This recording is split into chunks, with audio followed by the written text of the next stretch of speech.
दिया गया है, उस पे क्या कहना चाह रहे हैं आप? हम 10% आरक्षण के लायक हैं? हम 80% की बात करते हैं, आप 10% आरक्षण देते हैं, क्यों? संख्या हमारी आबादी के बल पर आप सत्ता में बैठे हैं और हम आपसे भीख मांगते हैं, तो सदैव एकजुटता में आइए और सत्ता परिवर्तन। सबसे पहले तो मैं हमारे बीच उपस्थित हमारे पदाधिकारीगण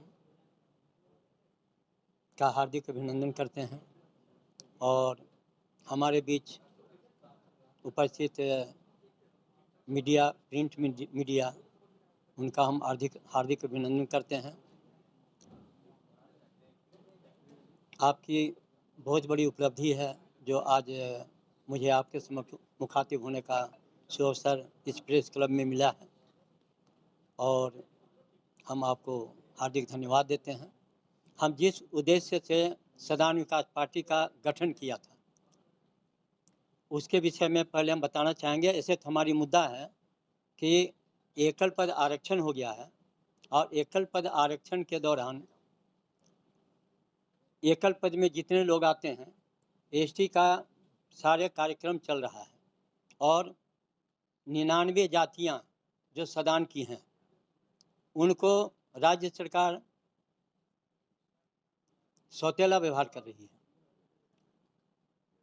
यह स्पष्ट करता है कि राज्य में सिर्फ एक जाति के लिए सारी सरकारें काम कर रही हैं। आज हम बीजेपी, आरजेडी, कांग्रेस, माकपा, माले जिसकी भी बात हम करते हैं, सारे लोग आते हैं तो खाली एसटी मिशन की बात करते हैं, किसी ने सदानों की बात नहीं किया। आप पहले देख चुके होंगे कि जब झारखंड बनी थी तो बिहारी भगाओ बंगाली भगाओ आंदोलन कर दिया लोगों ने, आदिवासी मूलवासी करके ये सबसे बड़ा क्रिएट मामला खड़ा कर दिया। नतीजा क्या हुआ कि कितने मरे कितने मारे गए। तो इन सभी समस्याओं को निदान करने के लिए लास्ट में हमारी सदान विकास पार्टी 99 जातियों ने मिलकर के किया और उसका राष्ट्रीय कार्यकारिणी का अध्यक्ष मुझे बनाया गया। मैं 2000 से लेकर आज तक सदानों की लड़ाई लड़ रहा हूँ। सदान के बाल बच्चे, लोग कहते हैं कि बिहारी और बंगाली, बिहारी बंगाली यूपी राज्य के अंतर्गत, देश के अंतर्गत के हैं। देश में सबका हक और अधिकार बनता है। उनके भी नौजवान बच्चे हैं। कल तो बिहार ही था, झारखंड तो उन्हीं की भूमि पर आज हम बसे हैं। हम भी एक मूलवासी हैं, लेकिन आपकी धरती पर मैं बसा हूँ। आज जो मैं कहता हूँ कि बिहारी भगाओ बंगाली भगाओ, वो हम गलत करते हैं। देश की एकता अखंडता बनाए रखने का हम शपथ लेते हैं तो ये भाषा नहीं होनी चाहिए। हमारे सभी नौजवान, ऐसे तो मैं कहता हूँ झारखंड में जो भी आ गए 2000 से में के पहले जो भी झारखंड में आए सब झारखंडी, ऑल आर झारखंडी, उनको भी हक और अधिकार मिलना चाहिए। आप जितने नौजवान हैं मीडिया के, क्या आपको रोजी रोजगार या नौकरी का अधिकार नहीं है? कल आपकी एज समाप्त हो जाएगी तो नौकरियां कब आपको मिलेगी? आप आज बेरोजगार हैं, कल बाल बच्चे आपके बेरोजगार होंगे। डॉक्टर इंजीनियर की पढ़ाई पढ़ने में जहाँ भी जाइए 10 लाख 20 लाख रुपया मांगता है। तो राज्य सरकार आपको नौकरियां ही नहीं दी तो आप बच्चों को कहाँ से पढ़ा पाइएगा? जो अपना रोजी रोटी नहीं चल रहा है। आप इतने बड़े बड़े नौजवान हैं, आज जो मीडिया में हमारे नौजवान काम कर रहे हैं उनका वेतन कम से कम 25 से 30 हज़ार होना चाहिए था, प्लस टीए और डीए मिलना चाहिए, जो राज्य की सरकार ने आज तक किसी ने नहीं दिया। झारखंड बने आज 23वां साल बीत रहा है, अब 24वां साल आ रहा है। तो सदानों की लड़ाई एकमात्र मैं लड़ रहा हूँ। सदान की जितनी संस्थाएं हैं, सदान मोर्चा, सहिया सदान, संघर्ष मोर्चा, पिछड़ी मोर्चा, जितनी भी सदान की संस्थाएं बनी हैं, सभी सदानों ने मुझे कमज़ोर करने का काम किया। हम चुनाव लड़ते हैं और ये सदान की संस्थाएं किसी और पार्टी को बेच देते हैं। कोई बीजेपी को बेचता है, कोई कांग्रेस को बेचता है। तो ये संस्थाएं खाली रुपया तसीलने के लिए। आपको मैं बता दूं, वैश्य समाज मोर्चा वाले लोग, मैं जब चुनाव लड़ रहा था तो 10 लाख रुपया का मांग हमसे किया गया। हमने कहा भैया आपके पास 10 को वोट नहीं है, आपको 10 लाख रुपया मैं कहाँ से दूं? मैं तो एक शिक्षाविद आदमी हूँ, जीवन में कभी कोई 2 नंबर काम किया नहीं, तो मैं आपको पैसा कहाँ से दूं? मैं हाथ जोड़ता हूँ लोगों से। कैमरा के सामने आप डायरेक्ट आरोप लगा रहे हैं। आरोप नहीं लगा रहा हूँ, हकीकत बयान कर रहा हूँ। जो मेरे दिल के अंदर दुख है, मैं दुख को बताऊँ या नहीं बताऊँ, आप बता दें। राज्य सरकार गलती कर रही है तो मैं बोलूं या नहीं बोलूं, केंद्र की सरकार गलती करेगी तो बोलूं या नहीं बोलूं, तो मुझे तो बोलना चाहिए ना। हमारे अंदर बीमारियां हैं तो बीमारियों को मैं नहीं बताऊंगा तो कल इलाज आप कैसे करेंगे? झारखंड में नियोजन नीति और स्थानीय नीति दो एक बहुत बड़ा मुद्दा जी। है। आप चूंकि सदान विकास पार्टी चला रहे हैं, तो उसको लेकर आपका कोई राय है, कुछ विचार है? हम तो अपना राय स्पष्ट कर दिया कि जो झारखंड में आ गए हैं ऑल आर झारखंडी। अब रहती बात है कि जितनी भी सरकार के लोग हैं, विधायक, मंत्री, सांसद, मुख्यमंत्री, सारे के सारे लोग एक जातीय काम कर रहे हैं। आज बीजेपी की भी सरकार रही, कांग्रेस की भी सरकार रही, आज मिली-जुली सरकारें भी रही, निर्दलीय विधायक भी मुख्यमंत्री रहा। तो बताएं कि सदानों को किसने सदान की आवाज़ को बुलंद किया? सदानों को हक और अधिकार दिलाने की बात किसने की? किसी ने आवाज़ उठाया? किसी विधायक मंत्री ने? ये सदन में आवाज़ उठनी चाहिए थी तो आपको भी नौकरी होती। आपका भी हक है, आप कम पढ़े लिखे हैं, आज जर्नलिस्ट का काम कर रहे हैं, आपकी योग्यता है तब तो कर रहे हैं, तो आपकी योग्यता के आधार तो आपकी नौकरी होनी चाहिए ना। तो सरकार ने क्यों नहीं दिया? आप मीडिया का ही काम कर रहे हैं, आपकी भी एक राशि निर्धारित होती कि मैं इतना रुपया दूंगा आपका घर परिवार चलेगा, तो ये निर्धारित क्यों नहीं किया गया? तो ये हमारे नौजवानों को बरगलाने का काम हमारे राज्य की सरकार कर रही है। मैं उसका विरोध करता हूँ, केंद्र की सरकार करेगी मैं उसका विरोध करूँगा, मैं किसी का गुलाम हूँ नहीं। दूसरी चीज़, सदान के हमारे जितने भी लोग झारखंड में हैं, हम 80% हैं। सदान बाहुल्य राज्य हमारा है, तो फिर एकल पद आरक्षण क्यों लागू किया गया? सर्वजातीय सर्वधर्मावलंबियों के लोग रहते हैं, सबका हक और अधिकार बराबर है, उनके बाल बच्चों को रोजी रोजगार और नौकरियां मिलनी चाहिए, तो ऐसा नहीं किया गया। तो ये तो सबसे बड़ी दुख की बात है। तो इस दुख को मैं बयां कर रहा हूँ कि आपके जैसे नौजवान इतने खटते हैं धूप में, डाकिया के जैसे आप दौड़ते हैं, जहाँ मीटिंग हुआ वहाँ दौड़ रहे हैं, जहाँ प्रोग्राम है वहाँ दौड़ रहे हैं, और आपके लिए कोई व्यवस्था नहीं है।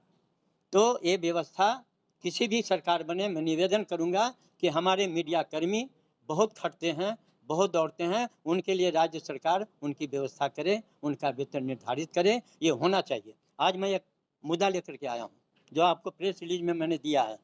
उसमें प्रेस रिलीज में क्या हुआ है कि ओबीसी आरक्षण में नियुक्तियां लोगों की हुई, प्रमोशन की जब बात आई तो आदि एसटी एससी को प्रमोटेड कर दिया गया और ओबीसी वाले को छोड़ दिया गया, जो राज्य सरकार की बहुत बड़ी गलती है कि उनके हक आप एकल पद में आरक्षण एसटी और एससी कोटे में देते हैं तो ओबीसी को भी देना चाहिए, उसका हक है। 56% ओबीसी झारखंड में निवास करते हैं। हमारी बातें आदरणीय आलमगीर जी से उनके आवास पर बातचीत हुई, उनको मैंने भी ज्ञापन सौंपा कि अभी जो अधिसूचना जारी की गई है,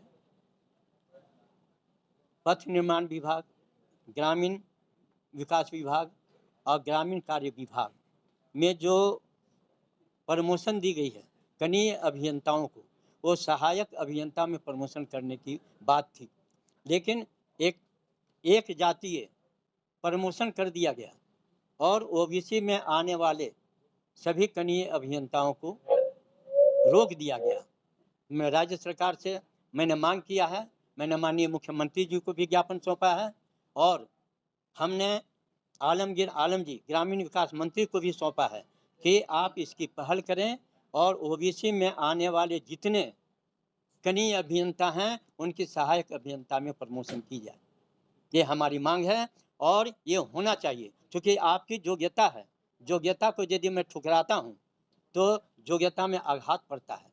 पढ़ लिख करके अगर हमारी नौकरियां, जैसे आपका मामला है, पढ़ लिख करके आप दौड़ रहे हैं, आपकी एक अस्थाई समस्या का समाधान नहीं है, एक अस्थाई आपके लिए नीति नहीं बनी है कि मीडिया वाले लोगों को जो इतना दौड़ते हैं, डाकिया की तरह दौड़ते हैं, उनके लिए एक वेतन निर्धारित होना चाहिए।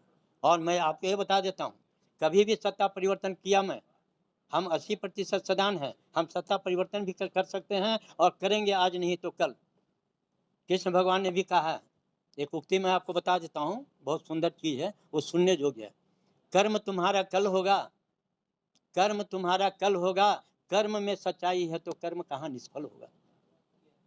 कर्म में सच्चाई है तो कर्म कहाँ निष्फल होगा। माटी का घड़ा पकता है तो धुन पर खूब खनकता है। माटी का घड़ा पकता है तो धुन पर खूब खनकता है। लोहा लोहा जितना गर्म होता है, लोहा जितना गर्म होता है वो उतना ही मजबूत होता है। आदमी को मोराबादी मैदान में बुलाएंगे और सत्ता परिवर्तन का उस दिन घोषणा करेंगे। जिस प्रकार की दिल्ली में आम आदमी पार्टी ने परिवर्तित कर दिया, हम 80% सदान हैं। सदान जागेगा तो हम पलट देंगे। हमारा एक श्लोक है, जागो सदान जागो हम तुम्हें जगाने आए हैं, मिटता हुआ अस्तित्व हम तुम्हें बचाने आए हैं। आप जितने नौजवान हैं, आपके अस्तित्व को बचाने के लिए मैं लड़ रहा हूं।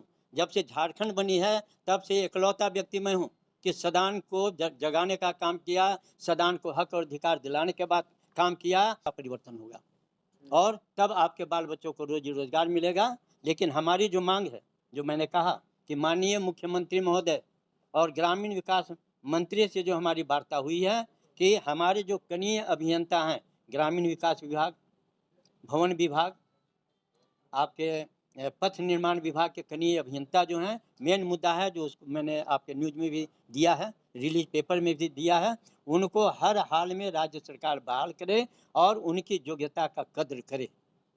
ये हमारी वार्ता हुई है और इन्हीं वार्ता के लिए मैं आप सबों को बुलाया हूँ कि कम से कम हमारी दुख और दर्द को सुने और हमारी आवाज़ को आप संगठित करें, आगे बढ़ाएं। जिससे क्या होगा कि आप सभी नौजवानों को मैं बता देता हूं, अगर हमारी सरकार बनी, कभी भी मैं जीत करके आया तो हर नौजवान को घर पीछे 2 व्यक्ति को नौकरी मिलेगी और मैं दूंगा। हमारी कलम में ताकत है, कैसे बनता है, तरीका कैसे बनेगा वो मैं बना दूंगा और हर घर में आर्थिक मजबूती दूंगा। आज जो दौड़ते हैं हमारे नौजवान नेताओं के पीछे, सुनिएगा, नेताओं के पीछे दौड़ते हैं 500, 1000, 2000 रुपया में, ये नेता कुत्ता की तरह दौड़ाते हैं हमारे नौजवानों को। हमें दुख होता है, मैं एक शिक्षाविद आदमी हूँ, तकलीफ होती है हमें। हमारे नौजवान दौड़ते हैं सांसद और विधायक के पीछे रुपया के लिए, अब 500, 1000, 2000 रुपया लेकर के वो अपना जीवन की लीला समाप्त करते हैं। वो बिकना बंद करें, वो बिकना बंद करें, सदान एकता मजबूत करें। मैं सारे नौजवानों को हर हाथ में काम दूंगा, हर घर में 2 नौकरी वाला होगा और हर घर में आर्थिक मजबूती होगी। रोड नाली सड़क बना देने से क्या हमारे नौजवान चाटेंगे? उससे पेट भरेगा, लेकिन 25-50 हज़ार लाख रुपया हर नौजवान के घर में दूंगा तो उससे आपका विकास होगा, आपका मानसिकता बढ़ेगी, आपके बुद्धि का विकास होगा, आपके बाल बच्चों का विकास होगा। तो आपके विकास के लिए मैं लगा हूं और सदान झारखंड में 80% हैं, सत्ता परिवर्तन होगा, आज नहीं तो कल होगा, होना निश्चित है। 2024 में 1 मिनट 2024 में हम मैक्सिमम सीट पर चुनाव लड़ेंगे। हमारी ये धारणा है कि कम से कम इतना सीट में जीतूं कि कम से कम एक राज्यसभा का सांसद बना के भेज सकूं। जय हिंद, जय भारत, जय झारखंड। आप सबों को हार्दिक धन्यवाद, हमारे आगंतुक को भी